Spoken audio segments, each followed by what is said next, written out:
binigyan niya ng buhay ang paano niya pinahayag yung kaligtasan, no? Nung dumating sa buhay natin, sa bagong Jerusalem, si Amang Yahweh, dito tayo iniligtas ng ating Panginoon. Amen? Iniligtas ba tayo? Iniingatan ba tayo? Patuloy ba tayong pinapagaling? Nakanta na natin lahat yun?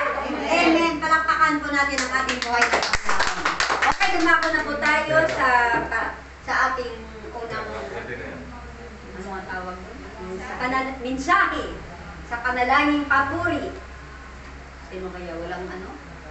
Sino interpreter dito? Dalawa kayo na Sister Tess, no? Okay. Unang mensahe at pagkakaloob ng ating kapatid, inang siling at interpretasyon, inang Lord.